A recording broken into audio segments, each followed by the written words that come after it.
Bonjour à tous, nous sommes le mercredi 8 avril 2026. Alors aujourd'hui, c'était à propos, mon intervention d'un documentaire sur Arte qui s'appelle Toute la beauté et le sang versé. Donc alors, c'est disponible jusqu'au 16 juin 2026, me semble-t-il. Donc il s'agit d'un documentaire, ou plutôt selon moi d'une hagiographie, à la gloire de la photographe que je ne connaissais absolument pas, hein. C'est pas parce qu'on a fait de l'histoire de l'art qu'on est au courant de tout. Surtout que là, moi j'étais spécialisée dans le 19e siècle. J'ai fait un peu d'antiquité aussi et également le Quattrocento, mais tout ça c'était survolé. C'était plutôt le 19e qui m'intéressait et qui était dans ce que moi j'avais choisi. Le reste étant des options. Et donc elle, c'est une dame qui est une photographe née en 1953 à Washington, aux États-Unis.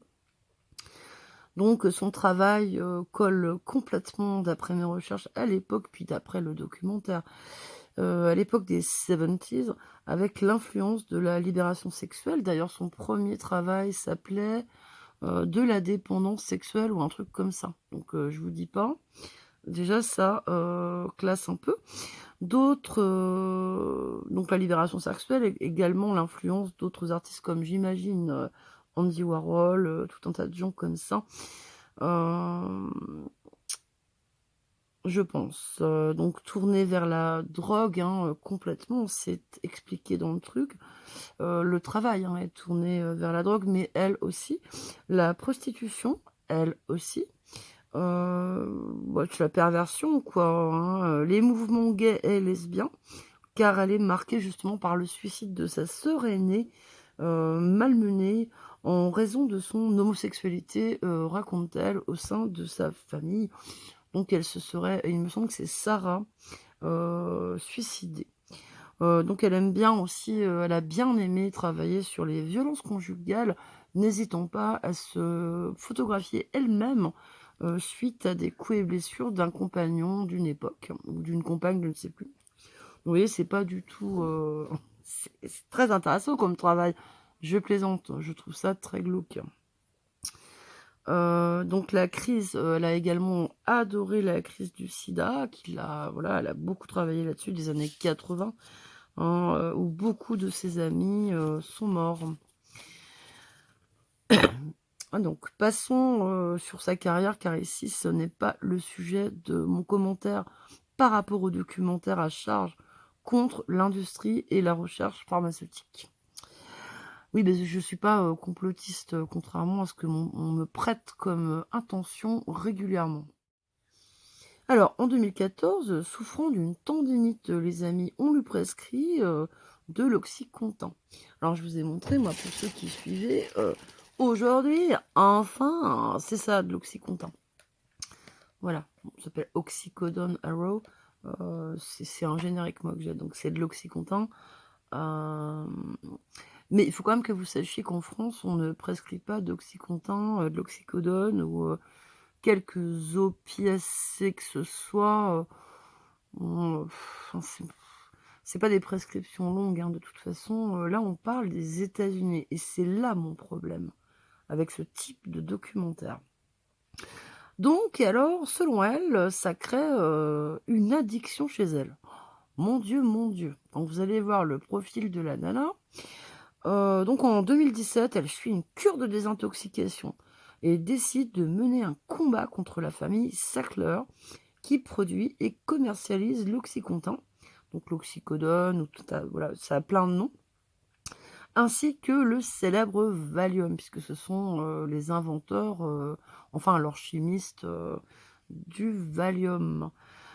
Célèbre, anxiolytique, donc c'est pour calmer les angoisses. Cette famille est également très, très présente dans le mécénat artistique et c'est là qu'elle intervient. Donc elle décide donc de les combattre en menant des actions coup de poing. Vous savez, des genres de sitting, des trucs à excusez-moi, à la mort moelle-neu, dans les plus grands musées du monde, afin que ceux-ci n'acceptent plus les financements de cette famille. Donc, comme souvent, nous sommes en présence, je lis mes notes, hein, les amis, ici d'une artiste elle-même très riche, hein. Bobo I swear, là on y est, hein.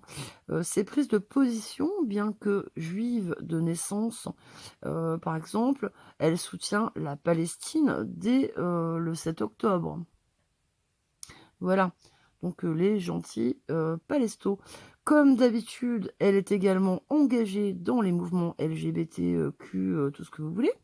Sauf que moi, ce que j'aimerais, ça c'est petit aparté, c'est, réellement, demander, ça serait intéressant, à des membres du Hamas ou à des f les frères islamistes, vous savez, ce mouvement très sympathique, rigolo et jovial, ou, à des aux nouveaux dirigeants, syriens, leurs opinions, vraiment sur, la communauté LGBTQ, W25, TRH quoi. Vous voyez?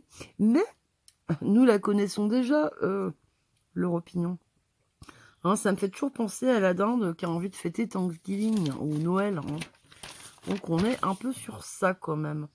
Et puis sur de la bobo, pété de thunes, voilà.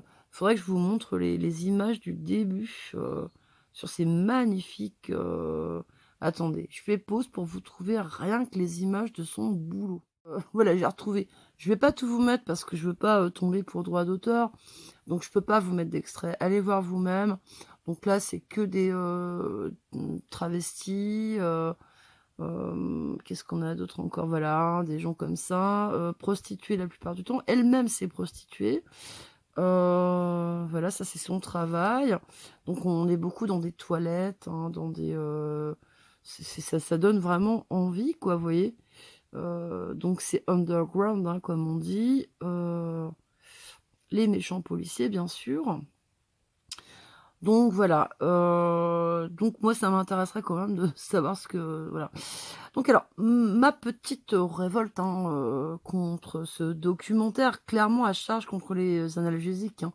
Donc analgésiques, antidouleurs. Antidouleurs dans toutes sortes, parce que quand vous avez des migraines, je pense à Aurore, la très bonne camarade qui est migraineuse.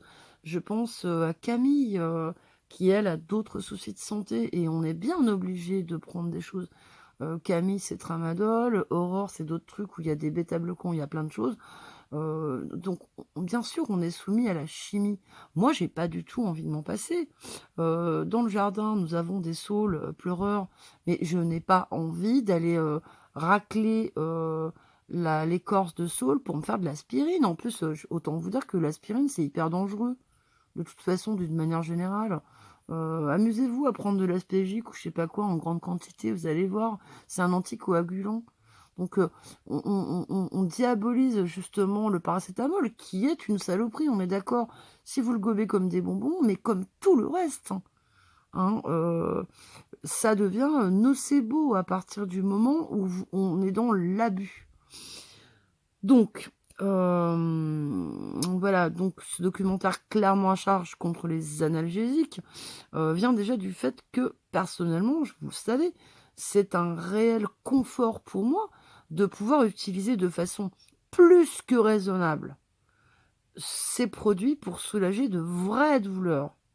En France, contrairement aux États-Unis, on ne prescrit pas ou très peu de morphine ou autre, hein, parce que moi c'est une morphine, moi, synthétique, hein, la morphine base, pour se la faire prescrire, c'est, quand même, voilà, c'est vraiment, je pense peut-être en palliatif, mais bon. Donc, on prescrit pas de morphine pour une tendinite comme pour cette brave dame qui était déjà, défoncée. Alors attendez, on va y venir après parce que c'est ça qui est trop rigolo. Nous, c'est extrêmement réglementé. Moi, par exemple, j'aimerais essayer le fentanyl. Enfin, c'est soumis en première intention, c'est-à-dire la première ordonnance qui vous sera faite, elle doit être faite par un spécialiste de la douleur, rhumato ou autre. Voilà, et après, votre généraliste, pourra represcrire derrière, selon les consignes du spécialiste. Donc on se calme. Alors cette femme, en colère contre l'industrie pharmaceutique, voilà, me fait penser aux anciens fumeurs qui deviennent les pires anti-tabac rabat-joie comme pas possible, après avoir fumé comme des pompiers pendant des années. Elle a Voilà, c'est là où je voulais en venir. Elle a toujours pris des drogues dures, durant toute sa vie, de la cocaïne, de l'héroïne et autres substances. Ce qui a fait d'ailleurs que beaucoup de ses camarades, en dehors de leur vie, de barreau de chaise, bâton de chaise, sont morts du sida. Puisque c'était beaucoup des copains, gays, travelots, machin, prostituées. Donc les années 80 et la libération sexuelle ont fait que le sida, ça a été un boulevard pour cette maladie-là, évidemment, hein. Mais pas que la libération sexuelle, les drogues, puisque quand vous partagez une seringue avec un pote qui est, contaminé, VIH, eh ben, il y a de grandes chances quand même, ou de grands risques, qu'il vous le refile. Voilà, hein. Alors pas par un baiser, profond, mais une seringue ou des rapports, anaux ou vaginaux ou ce que vous voulez, si là, il y a quand même de gros risques. Et c'est pas les trithérapies ou les pilules là du lendemain là, parce que enfin c'est pas pilule du lendemain, j'appelle ça comme ça, mais c'est un espèce de truc qu'on prend quand on sait qu'on a eu un rapport contaminant potentiellement. Je ne sais pas du tout comment ça s'appelle, mais en tout cas c'est comme ce genre de truc. Il y a des gens qui se promènent avec ça sur eux. C'est un petit peu comme ne pas se protéger pour une femme et se dire: «Oh bah, de toute façon, si je suis enceinte, je vais me faire avorter». Donc là, en fait, vous voyez, c'est une mauvaise utilisation de la chimie à mon sens. Voilà, bon, ça c'est mon opinion, hein, c'est comme, le trou du cul, tout le monde en a un. Mais bon, venant d'une femme qui s'est droguée toute sa vie, ça me fait quand même un peu rigoler, vous voyez? Donc, alors aujourd'hui, elle est aujourd'hui femme âgée, puisqu'elle est née en 53. Donc elle a, ça lui fait 73 ans. Donc, elle se pose en mère la morale, et cette attitude, celle-là me scandalise. La plupart de ces vous verriez la tronche qu'elle a, machin, avec les sourcils épilés des années 70 et une tronche de mauvaise vie. Vous savez, la peau grasse, le regard lourd, on se dit: «Bon, qu'est-ce que tu as foutu de ta nuit, Paulette?» ou de toutes tes nuits, hein, parce que bon, puis elle se prostituait quand même, hein. Donc on n'est pas sur du rigolo là, hein, la grande photographe. La plupart de ces reportages, et ce n'est pas le premier, hein, puisque Élise Lucet, il me semble, nous avait, gratifié, pondu un reportage du même genre. C'était pendant les confinements. Alors c'était pareil, c'était sur l'oxycontin ou le fentanyl, mais toujours sur l'exemple américain qui n'est pas du tout le nôtre. Quand est-ce qu'un médecin français va vous prescrire 18 comprimés d'oxycontin par jour? C'est une chose possible aux États-Unis, mais jamais chez nous. Je pense qu'il faut se méfier de ces reportages. Est-ce que faire souffrir les gens n'est pas la porte ouverte, sous des prétextes bidons hygiénistes, finalement, au fameux suicide assisté, à l'euthanasie? Cette question, je me la pose vraiment, les amis, parce que je me dis, vous savez, moi, là, ça faisait 1 mois que j'avais plus de morphine, enfin d'oxycontin, justement. Et quand je vois ce genre de conneries, c'était terrible, mais terrible. Aujourd'hui, donc j'ai consulté, j'ai réussi à consulter, parce que c'est toujours le problème des médecins, ils sont là, ils sont pas là, il y a du monde, enfin on est, voilà, les déserts médicaux. Heu et là, même si l'ordonnance n'est pas, la pharmacie, mes chers épiciers n'avaient pas tout sous la main et que ça a posé problème parce que, à l'instar des arrêts maladie, il y a des nouvelles ordonnances sécurisées et tout le monde se renvoie la balle. Donc, voili voilou, avec des QR codes, des machins pas possibles. Donc heureusement, c'est Nico qui y va, parce que sinon je leur pèterais les dents, moi, vous voyez?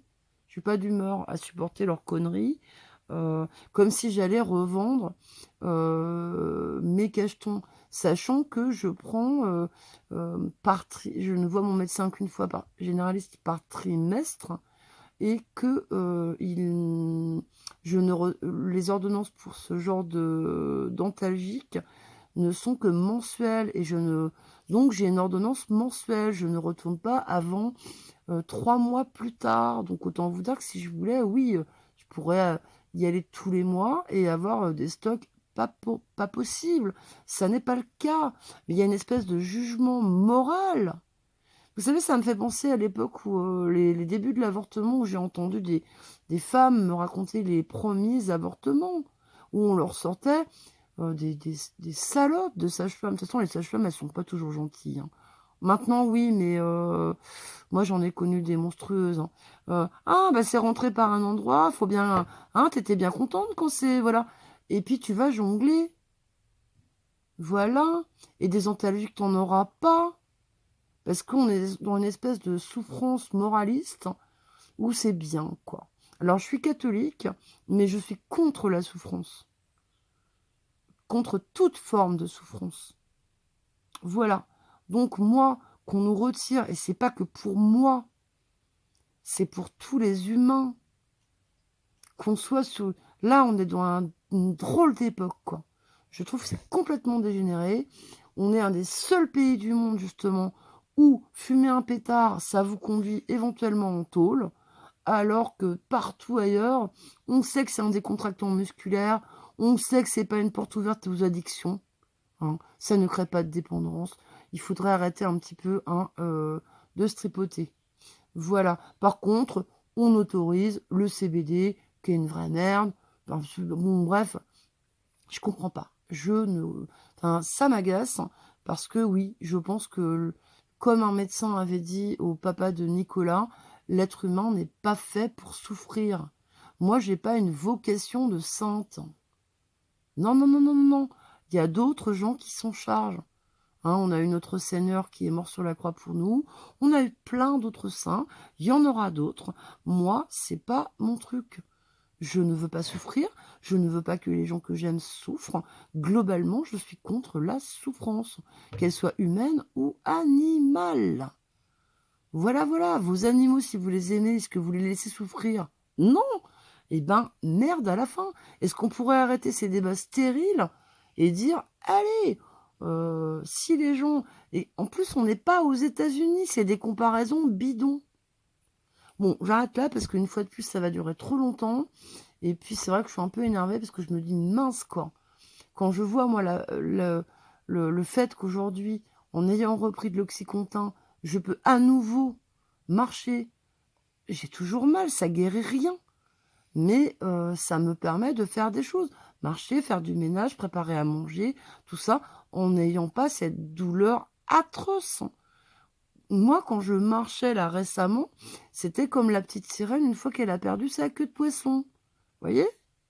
Tu marches sur des épingles. Et c'est pas pour me plaindre ou geindre comme certains le font si bien, et je leur laisse la place. C'est pour vous dire qu'on a des douleurs, pour certains, neurologiques, ou bien articulaires également, moi je cumule, hein, qui font que bah, je suis très contente d'avoir cette pharmacopée à ma disposition. Bon, je vous embrasse tous et je vous dis à très bientôt. Prenez soin de vous, soignez-vous si vous êtes malade et je vous embrasse.